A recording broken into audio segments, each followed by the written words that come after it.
Hello and welcome back to the Stained Canvas. Today I decided to show you how I use up all the collage papers that I make, and I'm going for a landscape collage, and it's kind of an abstract. I'm not going super detailed in the things in the landscape. I want the papers to be the parts of the landscape. So I'm not going to use pencil or pen or anything like that on it. I'm just going to find some very interesting designs and patterns in these papers and try and just use them. I'm going to show you this little trick here. So when you're ripping paper, depending on which direction you rip, you'll either get a very clean edge or you'll get this kind of torn white paper, like you could see the paper inside. And that's just because the fibers of the paper, in each layer they lay differently. So I'm actually going to use this little trick to define some of my mountain peaks in my collage. And this piece that I've cut right here, I thought it was really neat. I thought maybe it could be boulders or some sort of something like that.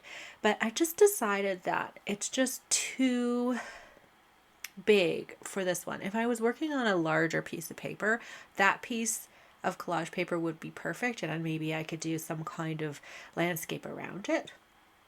But instead what I'm going to do is I'm going to look back at this orange because I want the orange, and I'm going to find something that's more interesting for me and less, less bouldery or whatnot. I'm thinking sunset or some kind of skyline. So I see this the variation that I have in this paper, and it feels like it's a sun setting. So I'm going to just rip out the pages using my ruler. No need to use scissors in this. It's just a simple rip and see what happens, because so yeah, see how that lighter orange feels like it could be the setting sun. I think that's kind of neat. So I'm gonna just find kind of where the horizon is. And don't forget, the horizon, I'm also going to create some mountain scapes on it. And for that, it actually took me a little bit to find the right pieces of paper. I go again and I grab that same orange paper that I had earlier, and I don't know why I keep trying to do it, but I like this green blue here.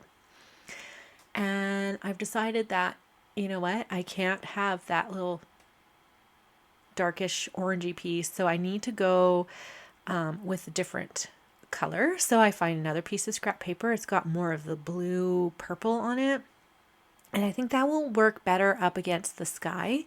So I use that, and I do a crisp line. So I make sure that when I'm tearing it, I'm not making the white tear line along the edge, because I want it to be sharp and crisp right up against the skyline, because essentially this is like really far away. It's the horizon. So you're not really going to see a lot of that.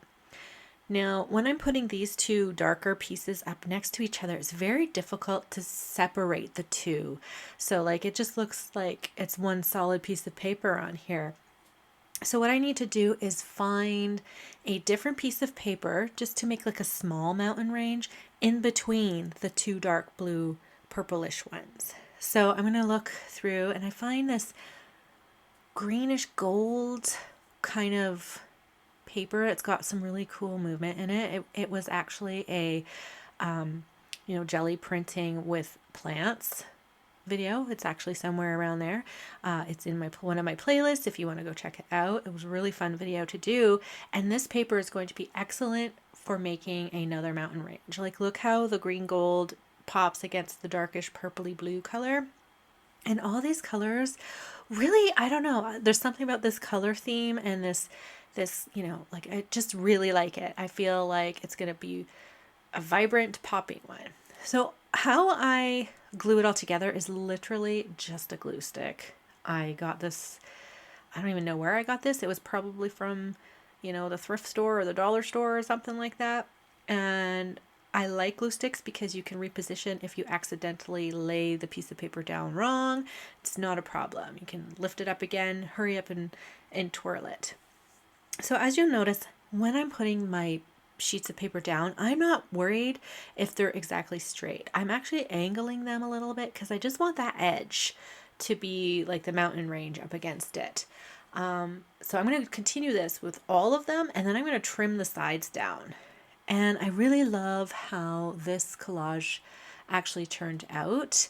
And you know, if you have a lot of scrap paper at home, scrap collage paper you don't know what to do with, just get out your imagination a little bit. Invent a landscape, you know, use some color and see how it all turns out for you.